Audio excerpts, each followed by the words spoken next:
Hello and welcome to Wearing Pants Again. I'm Lauren Siegel. When I was starting this podcast and thinking about the kinds of voices I wanted to bring on, Kerryn Vaughan immediately came to mind. Kerryn is an international speaker and author, leadership facilitator, and podcast host.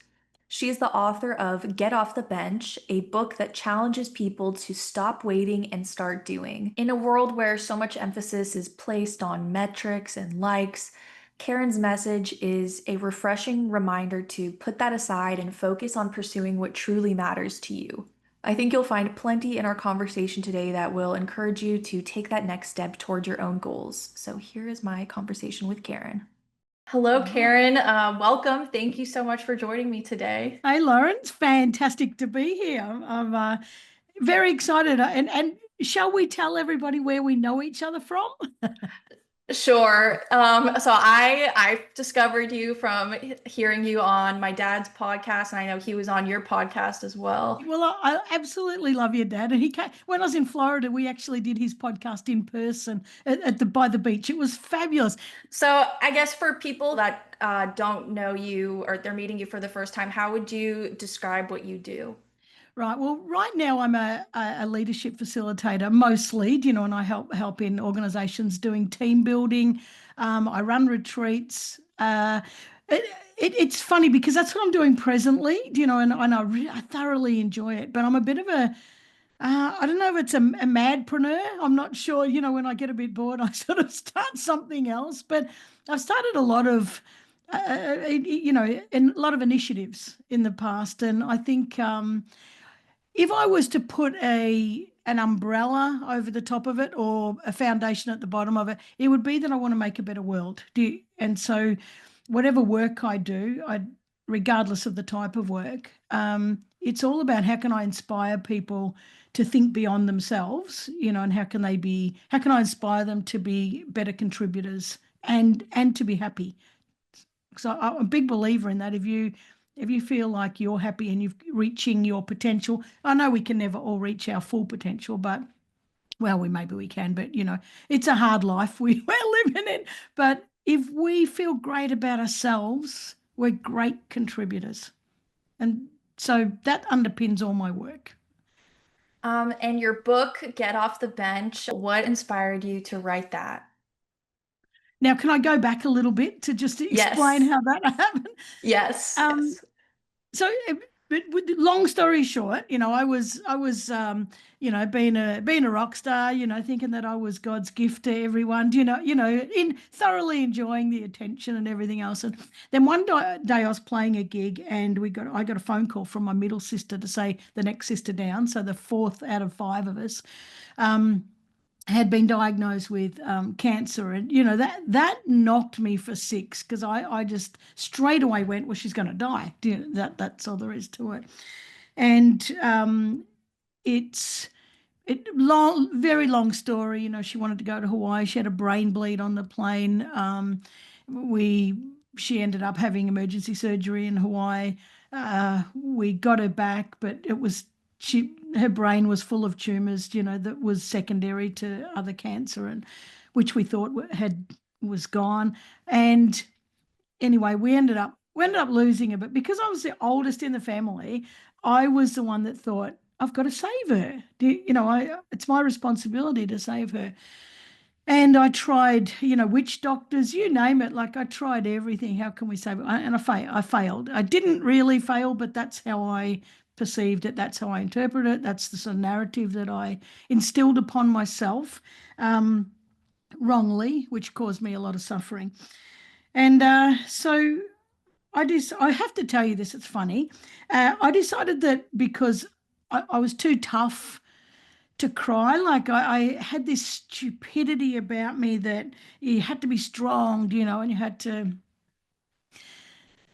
portray yourself as strong and everything else. And so I went and got a job in a nursery. Now, in Australia, a nursery is a garden centre, not well, we have the child thing as well.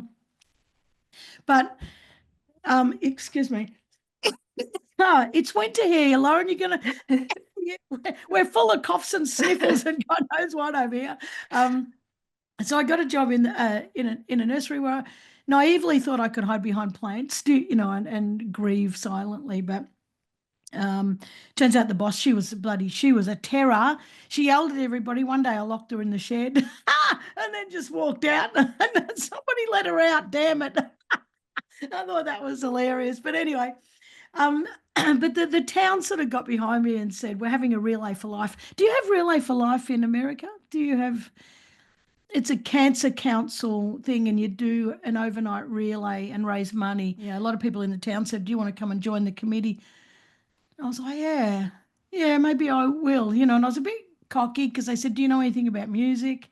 And I'm like, well, yeah, I've been doing music for decades. And so I went and joined this committee and we had our event and it was absolutely fantastic. And what I found, people were praising me and I was getting this attention. And, back then that was important to me, this attention business. And I started realizing there's a better way to get attention, than thinking you're the God's gift to the world, and it was through helping people. And so then it took me 11 years to figure out how the hell I could do life better. And I ended up writing a book called Magnificent Kids, which is about 23 kids around the world. They're all grown up now. They're all adults. It was 2014, so 10 years ago.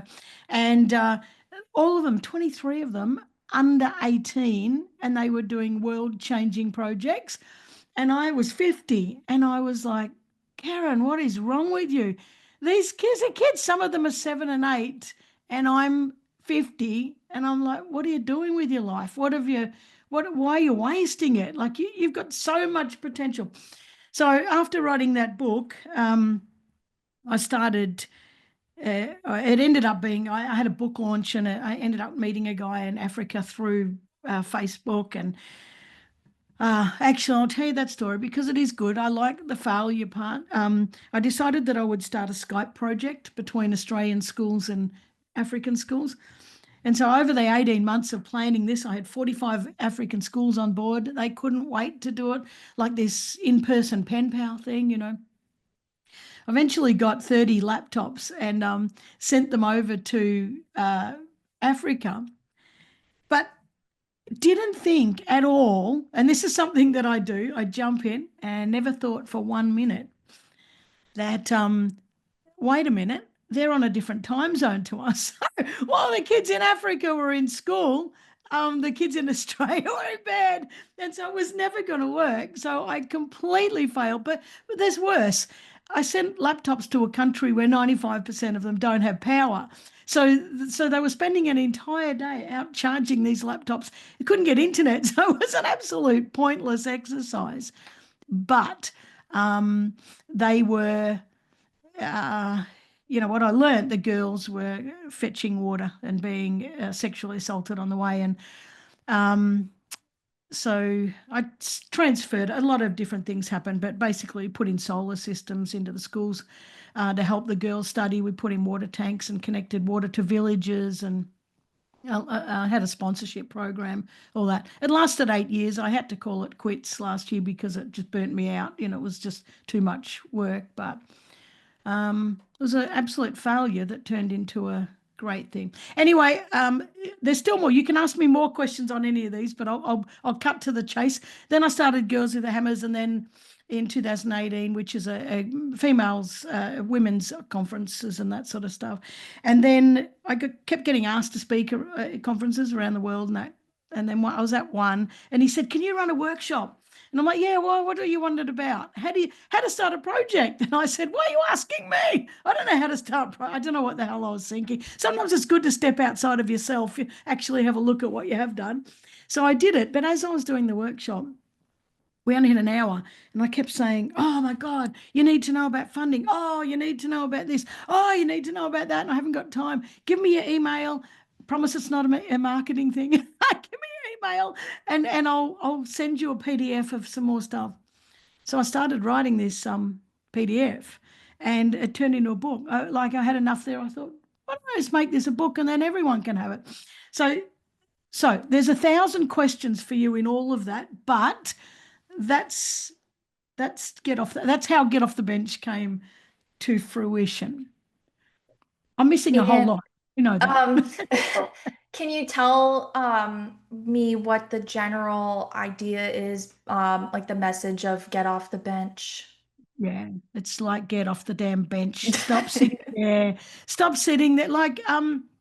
Yes. So one part of it is get off the bench and make a better world. Because I really want people to stop destroying the planet and just do good. And you don't have to start a not for profit in Africa. Just smile at people. Like do something. Use your skills. Just do something that makes the world a better place. But the second part to that, not in parts in the book, but the second theme of it is that anyone can do it. You don't have to have a PhD. You don't have to have a college degree. You don't have to have anything. You don't have to have money.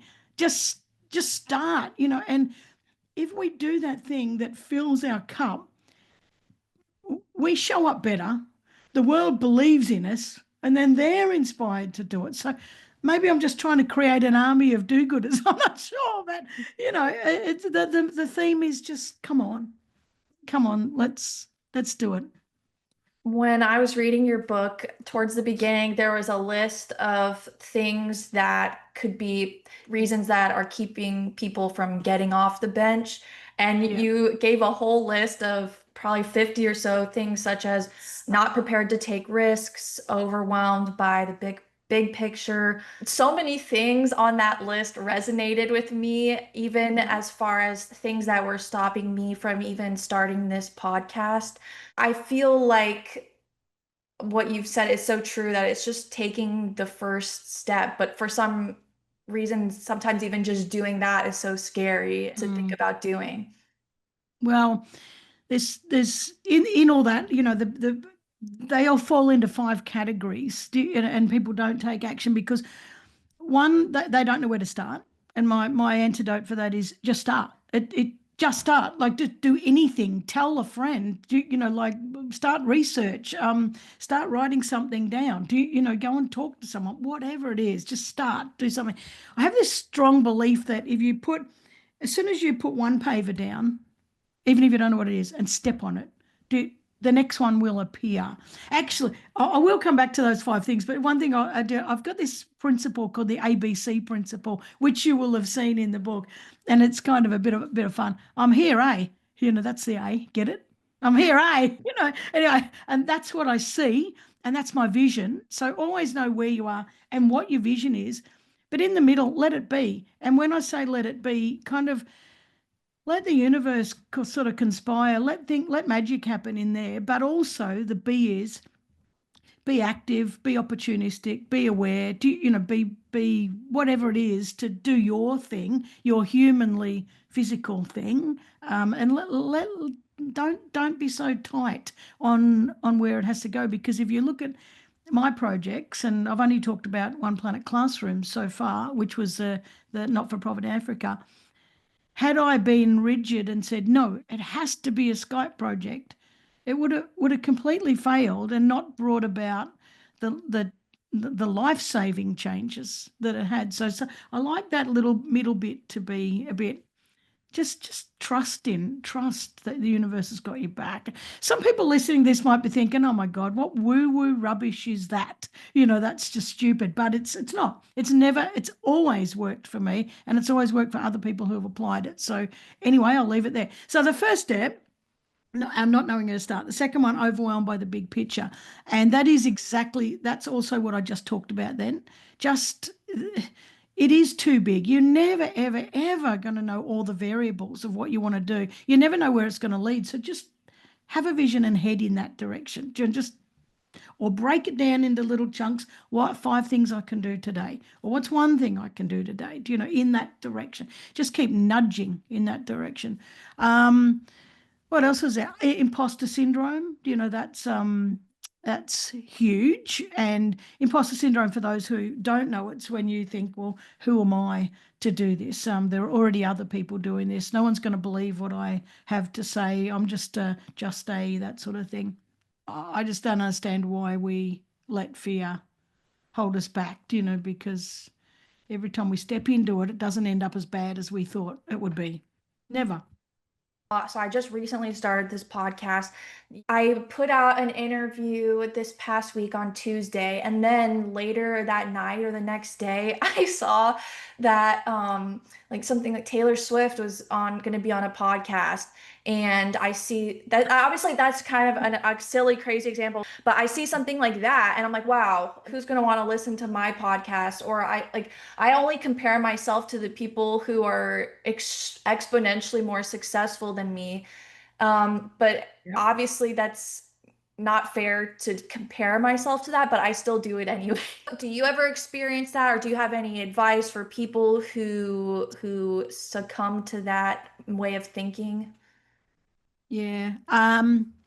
Well, and I'm not going to grab it, but I started with, and I don't use it anymore because I'm okay with me now, but imposter syndrome pops up, a lot. And I just keep reminding myself that, no, you are you. But I kept a folder, and every time I chatted to someone, or every time I was on a radio, or in a newspaper, or every time I was keynoting, or any time that there was any, or a testimonial, that reminded me that for that person, or for that audience, people want my voice. Like there's something that I have to say that that person or those people need to hear.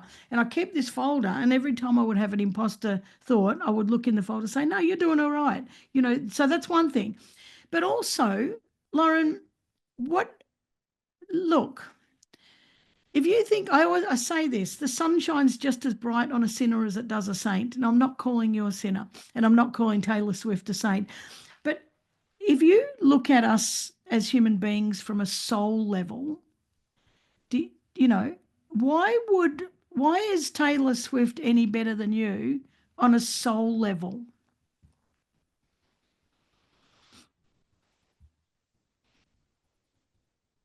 Well, I mean, she's way more successful.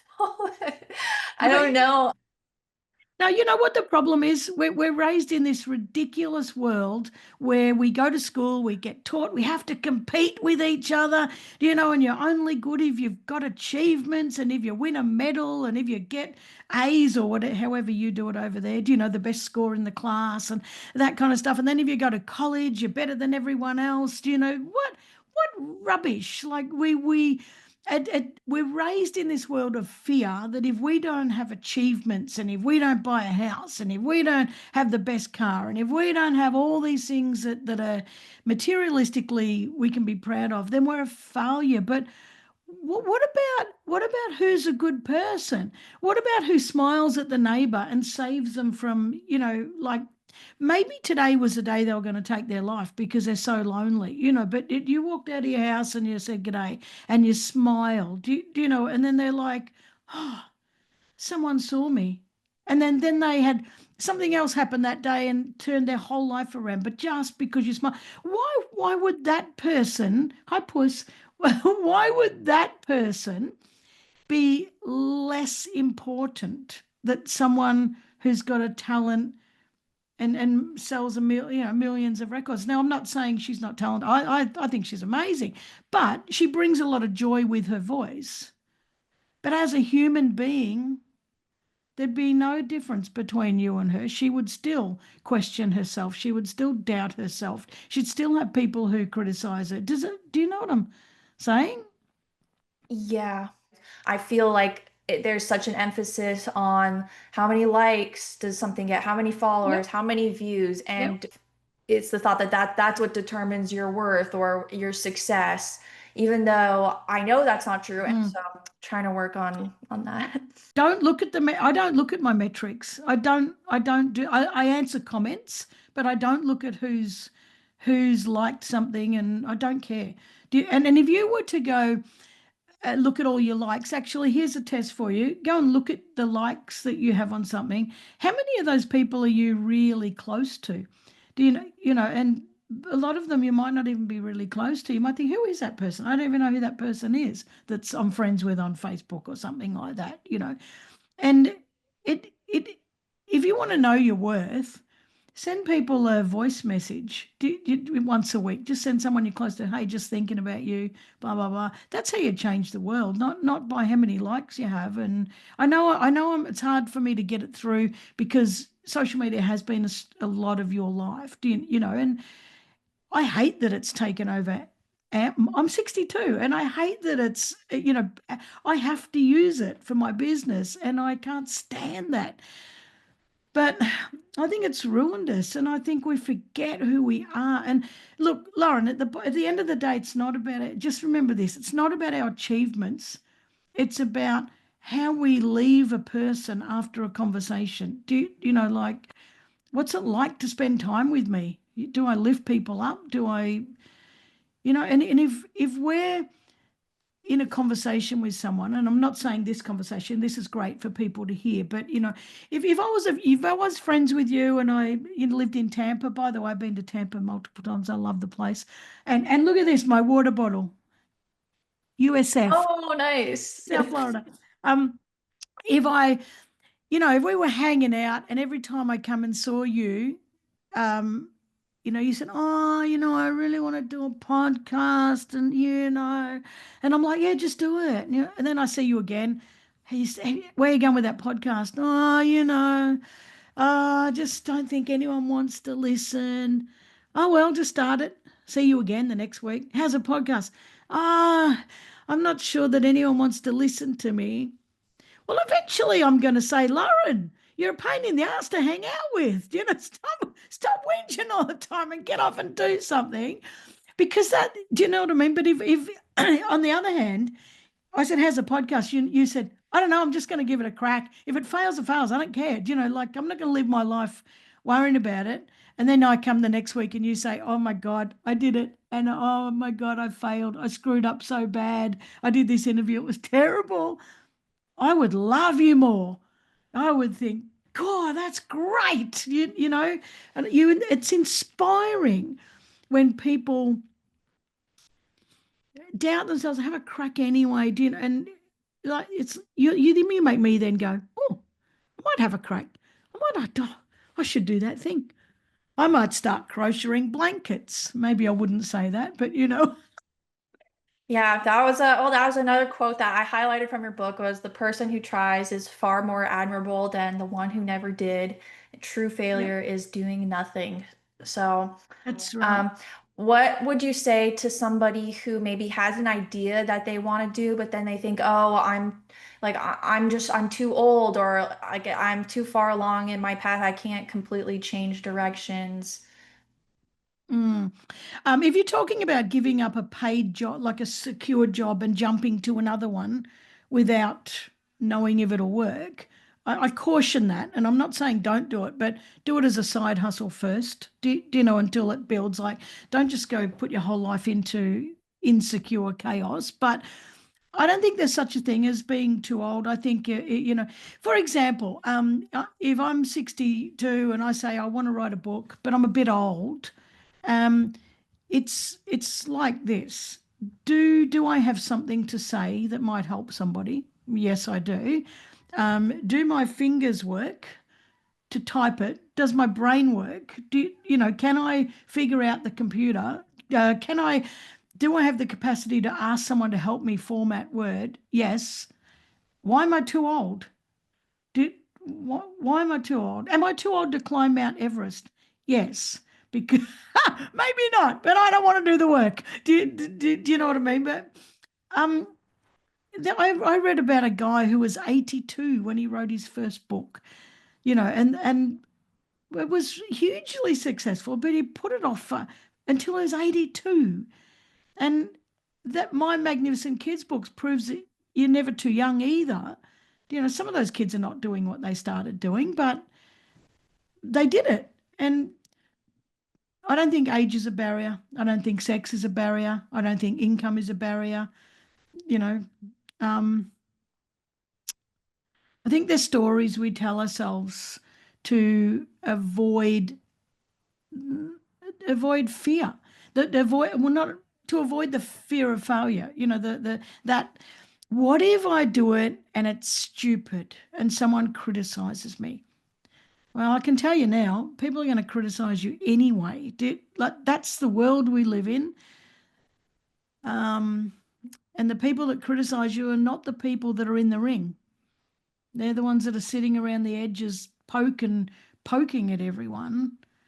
You know, if I'm in the ring, you jump in the ring, Lauren, because now you've started this podcast. I'm not the one criticizing you. It's not the people in the ring with you. Do you know what I mean? It's the people Mhm. doing nothing.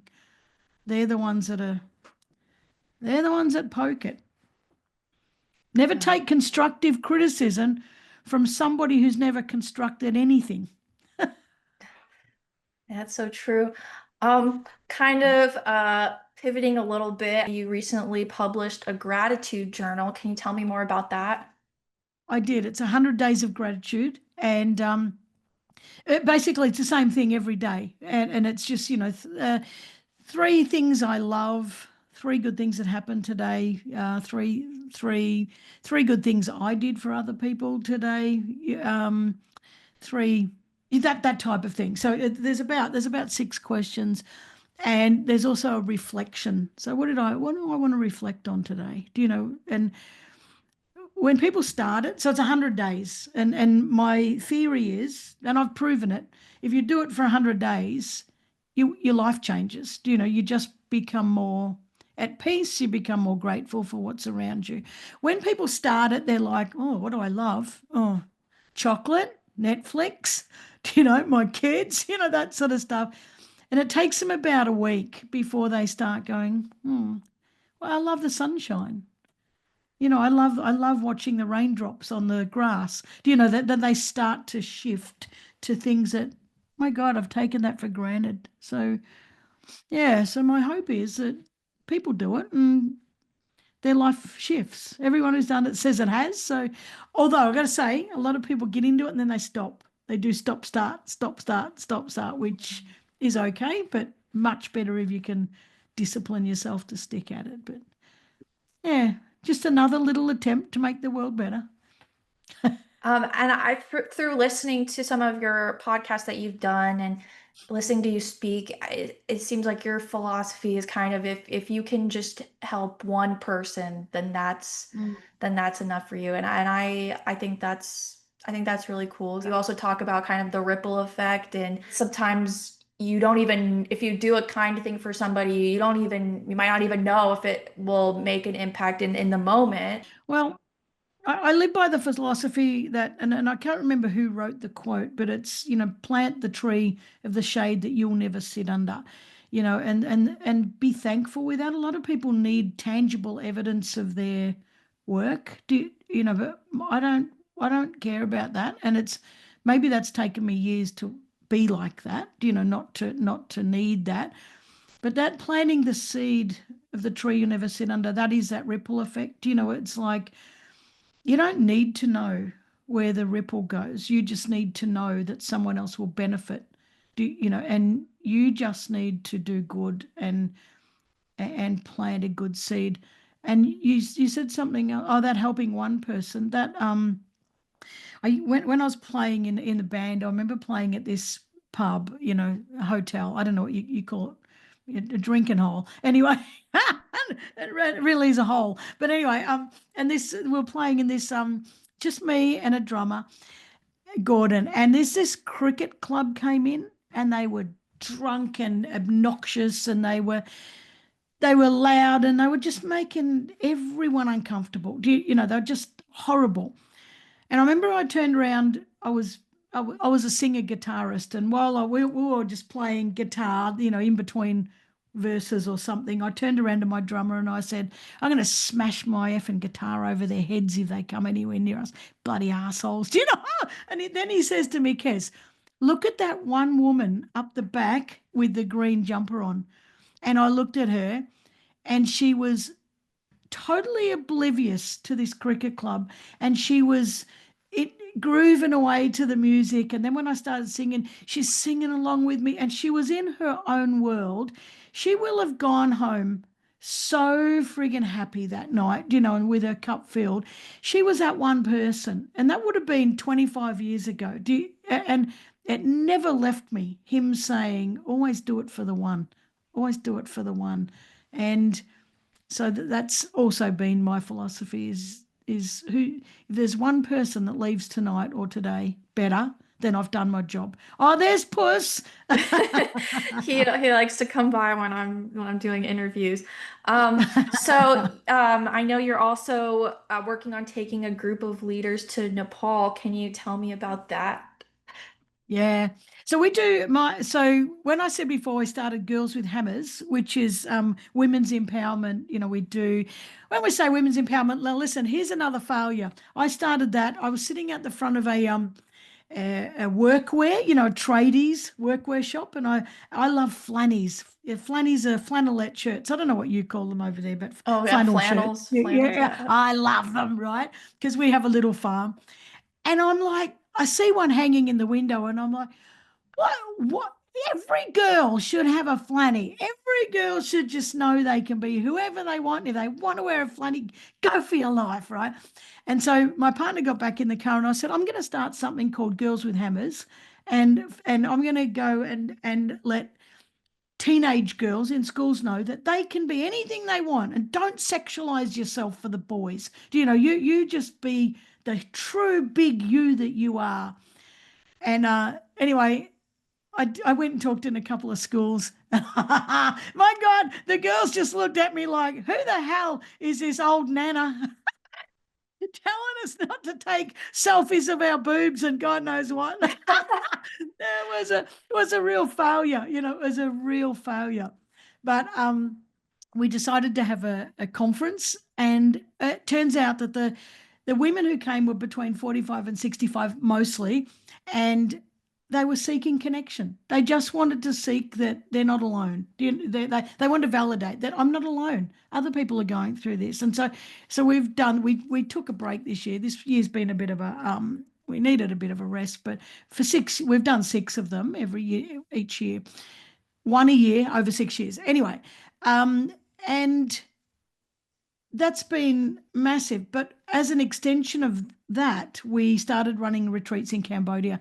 Behind me is, one of I think it's Ta Prom, actually. Anyway, it's a wonderful temple in Cambodia. So we started taking people to Cambodia, and we're going again in November. So we go every year, women to Cambodia. But I well, now let's explain. This is how life works, right? I went to Bali on a retreat last year in September, and I know I go a long way around, Lauren, but there's so many that I've got to give you the whole thing. Yeah. We had a sister circle. So I did a retreat, and there was like 40 women. We had a sister circle. There was about 7 of us in our circle, and we catch up regularly on Messenger. We have a video chat and all that. And this not last time, but the time before we got together, Kate from America, she says, I want to do this thing, and I want you all to imagine you've got giant boots on, like big moon boots, and close your eyes and take 5 big leaps. And the first big leap, where do you land? And I landed in my paddock, and I'm not sure why, but anyway, nothing there. Second one, I landed in Nepal. And the third one, it was a retreat in Nepal. Fourth one was Iceland, and something to do with sociology. So I know they're coming at some point. I don't know what they are, but they're coming. And then I got off the call, and I thought, retreat in Nepal. That'd be fantastic. Why don't I do that? So I chat GPT, make me an itinerary for taking a group of women to Nepal. And I didn't follow I fine-tuned it to suit myself. But then I went with my sister and to have a look, and decided it's not really a women's retreat place, because we went 130 kilometers, which is what, 90 miles for you. It took us 8.5 hours on the road. So the women aren't going to do that. But what I determined was, no, this is a place that leaders need to come. And so I've got one coming in March, and 2 nights in Kathmandu, 5 nights in the Himalayas, and 2 nights in Pokhara. And it's for leaders to take their mask off, like just take your mask off, Stop pretending, stop performing as a leader. You really want to lead people? Who's that vulnerable person underneath? So this March will be my first, and I can't wait. Can't wait. Can you tell me a little bit more about what you mean about taking the mask off? Well, we wear so many masks, do you know, and it's for safety and protection. Oh, when I talk to this person, I'll pretend to be this person. When I'm with these people, I'll pretend to be that person. And it is that fear of rejection, and we don't want to be kicked out of our tribe and all that kind of stuff. I I just don't subscribe to that. I wear my heart on my sleeve, and if you don't like me, you just don't like me. And that's I'm okay with that. Like we're not everybody's cup of tea. Sometimes I'm champagne, not a cup of tea. But we I believe, I really do feel that you got a mask on, people don't trust you, like, because people are always talking about you. People say different things. Oh, Lauren, oh, she's really reserved. Oh, no, she's not. The Lauren I know is really this one. Oh, Lauren, she's nasty. Oh, no, she's not. The Lauren I know is really kind. Do you know what I mean? And all these people have all these different perceptions of you. Nothing lines up. But if we just take it off, so this is who I am. I'm okay with me. I don't have to be liked by everybody. And this comes back to when I was teaching in teaching disability in TAFE, which is our tertiary vocational college, whatever, over here. Well, I wasn't teaching, I was a student, and the teacher asked me, would you come and teach with me next year? And I said, yeah, I'd love to do that. And one of the students grabbed me, said, I'm glad you're teaching next year because you can help me cheat. And it came out of nowhere. And I said, I'm not here to make friends. I'm here to make a difference. And as that came out, that has never come out of my mouth ever before. And it just came out and I felt real. I was like I had this big stake that I slammed into the ground. I know who I am. And I've never gone back on that. That was 20 years ago. That was solid. And then something that I've really become very solid with is I want people to like me, but I don't need people to like me. And I can go to bed every night 100% comfortable in that. I don't need you to like me. I want you to, but don't need you to. And I think when you have those so the first one is my absolute purpose. I'm here to make a difference. And I know that, and I'm okay with that. And whatever the cost is, I'll live with that. That that's fine, because I'm not going to bludge on this planet, and live my life on this planet without giving back. That's just not. That's the rent I pay, is to make a difference. And that I don't need you to like me. It, that just makes life so easy. This is who I am. Take it or leave it, and so I want leaders to take that mask off, and I want them to be able to say to their teams or whoever they lead, or I don't care, their soccer club or their family, everyone's leading someone in some way, and be able to say, this is who I am, and sit in that discomfort, and sit with the willingness to be rejected, and the courage for people to say, I don't like you as you are, and for you to say, that's okay. That's okay. You don't need to. I know it's tough, isn't it? I know you're younger and you're thinking, I couldn't do that. But imagine if you could. Imagine if you could. Yeah, that's something I'm still working on because I know it's that balance between wanting to be liked, but then also recognizing that you have no control over whether people like you or not. Yeah. So yeah, you might as well just be yourself. And like yourself. You got to be your best friend. You got to be your best. You know what I do? I cheer myself often. Whenever anything, any good news, it doesn't even the slightest thing. Um, you know, I don't know, $100 appears in my bank, and I'm like, yes, go, Kezzy, like this. I get an email that says, I really loved the session yesterday. It was fantastic. So I go, oh, Kezzy, like that. And I do a lot of chest pumping and fist in the air, go, Kezzy. And that sort of stuff, that just makes you go, I'm okay. I'm making a difference. I'm fulfilling my purpose. People like what I bring. I've changed someone's life. I've filled someone's cup. I've made a difference to someone. And focus on that, and stay in your lane. And when I say stay in your lane, that doesn't mean find your niche and that not that lane, just your lane. Where are you going? Just go there.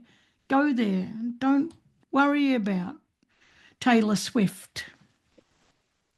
If I Um, met Taylor Swift, I would love it, but I would not be thinking you're better than me. I would be thinking we're different. We do different things for the world, and we all have our own jigsaw piece. Well, there's another way to look at it, Lauren. We've all got a jigsaw piece. We've all got a part to play. And if someone else is got a bigger piece, that's fine. But have you ever done a jigsaw puzzle and one little bit's missing? Or what if mhm. that's you? What if that's you not showing up? You're making the picture incomplete. If somebody's listening who maybe feels like they've been sitting on the bench in their own life, what's the first step that you would tell them to take? Uh, do something. Well, here, you know what? I'd probably before that, on a deeper level, I'd probably ask them why they want to do it. Why? Why is it that you want to do that? Because I think sometimes, Simon Sinek said it well too, know your why. If we don't know why, because the why is our driver, it's that thing that, for example, I want to I want to start. I work at a marketing company and I've been doing it for 20 years. And, I'm on the paycheck for someone else's company, but I'm so good at marketing and I know I could go and do my own, be a consultant and make a living, but I'm too scared because what if it fails? Blah, blah, blah, that sort of stuff. I'd be saying, the first question, why? Why do you want to do it? And if you're coming up with things like, I want freedom, I want flexibility. I want to spend more time with the kids. I can't take the kids to the doctors when I want to. I want to be able to be home for my dogs. Like you'll notice that all your values come to the top, and then you really start to know who you are as a person. Wait a minute, these things are really important to me. And I've been neglecting them. And now you start to get a little bit snotty about having to neglect all the things that you really care about.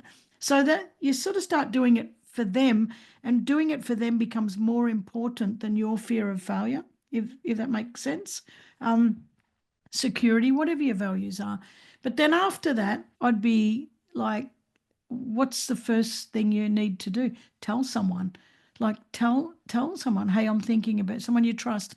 Do you think I should do this? I really don't ask people like, do you think I should do this? And then they say, no way, what about your house? And then you listen to them. Not that. The point of saying it is to get it out. It's not to get advice. It's not to solicit unwanted advice. It's just to get it out because once you say it, your brain hears it and then goes, oh, is that what we're doing? And it turns it in, starts the process. Start telling someone, write it down. Offer to do it for one person for free. Hey, listen, I'm thinking about starting a marketing company. Can I do your marketing for a month? As a side hustle, and you tell me what you think, or give me a review. Do you know that type of thing, or give me some honest feedback. Just start because I know tons of people that have been in this situation and they have done it as a side hustle. And next thing they're like, oh my God, I've got that many customers through word of mouth and I have to quit my other job. This is fantastic. And their lives have changed. Like they work on their own terms. A podcast. Well, just if you want to start a podcast, make a list of people. Why do you want to do it? Because I want to inspire people. I want to make people happy, or I want to share messages of hope so people don't feel alone. Whatever the hell it is that's relevant for you, make a list of people. Get on the internet. How do I start a podcast? Oh, I could do that. start it. If it doesn't work, it doesn't work. Like, It's interesting to hear that you were a musician. I've been learning guitar, but the idea of performing in front of people is so scary. I'm afraid I'm like, what if I suck? What if I don't know. Did you ever deal with any of those fears? 100%. Yes, I did. When I first when I first started, I went to this it was like a place that had auction items. They sold secondhand things. It was a junk sale actually. That's what it was. And they had all these like shelves of things that were for auction, and the guy said to me, "Do you want to play here on a Friday night for $15?" And I said, "Yeah, all right." And I was 15, and so I was hardly getting any money at all. And he said, and he put me up on a shelf in the middle of all these. It was kind of like I was in line, to be auctioned off. And so it was just me and a guitar and a microphone and a little amplifier, and I was singing through the amplifier. It was actually terrible, and I was terrible because, and I probably wasn't. I probably wouldn't have been terrible if I backed myself. Does that make sense? But I was terrible because I was holding back and I didn't have confidence, and but you know what? I kept turning up every Friday. I'd turn up and I got better and better, but not great. Just a little bit better. His ears must have been bleeding at the end of every night listening to me. And then I joined this band, and I was only 15. It was all in the one year. And we had a gig at a pub, and we had a female singer, and she pulled out the night before, and we had practice the night before, and these three boys said to me, "Well, you'll have to sing." And I said, "Why do I have to sing?" And they said, "Well, you're a girl." And I said, "Just doesn't mean I get to sing just because I'm a girl." Anyway, we did this show, and I sang, and it was awful. And you know how people throw money, because they're good? People were throwing money at us, but I think it was to tell us to shut up. Just stop, you bloody awful. Or maybe it was kind of like inspiration money, please go practice. It was really terrible. But there's that point. I could have walked away and said that was awful and be really embarrassed and ashamed, that we were terrible.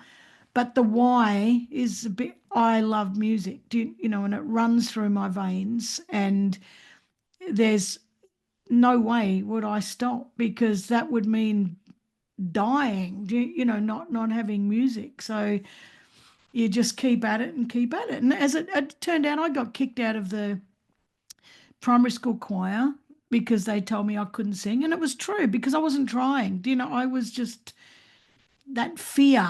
And I got kicked out of the year 8 musical. You can't sing, and it's like all these sort of what do you call them, roadblocks, and all these failures. But I ended up making thousands and thousands and thousands and thousands of dollars from my music. It was, I made a lot of money from my music. And I've written songs that are played on animal rights websites around the world, that sort of stuff. And I don't know. I've been on compilation CDs, and it's my music was successful. And what if I had given up? And what if I hadn't have got up on stage when I knew I sounded like crap? So I reckon just do it. And here's another one. Never, ever, ever, ever, ever sing from your head. Always sing from your heart. Always. And if you're doing covers, imagine you're that person. I'm that person singing that song, and I wrote it, and this is what it's about, and this is the message I want to share, with this song. If you sing like that, it's not about you anymore.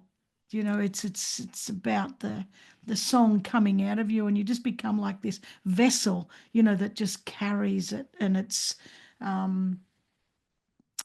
but if you get in your head, "Oh, I'm going to hit that note right. Oh, what if I don't hit that note right? Oh, and I go, I hit that note wrong. Someone's going to notice. Oh, that's terrible. And now I'm in my head, and now I can't stop thinking about it." Just nah, all from your heart.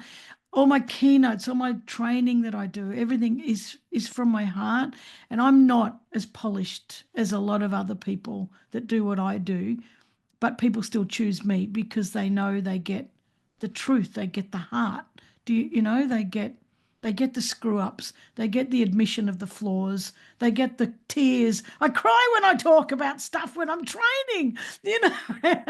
And that's what people want. People, we can only connect through our hearts. Knowledge, nah. I don't connect with you because you tell me something smart. I connect with you because our hearts connect. So always connect from the heart. Makes a big difference. Kerryn, thank you so much for that. And I really appreciated hearing your story. So thank you. My pleasure. You're going to go and do some great stuff now, like for you, make your cup full. That's the hope. Well, thank you for having me because I've absolutely loved chatting with you. If you would like to learn more about Kerryn, I will have her website and her social media links in the show notes, so be sure to check that out. I also just wanted to add that after recording this episode, I did in fact face my fear of singing and playing guitar in front of people. I went to an open mic night. I was super nervous and I did it anyways. I hope that this conversation inspires you to take that next step in your journey, whatever it is that you've been wanting to do. Go out there and do it.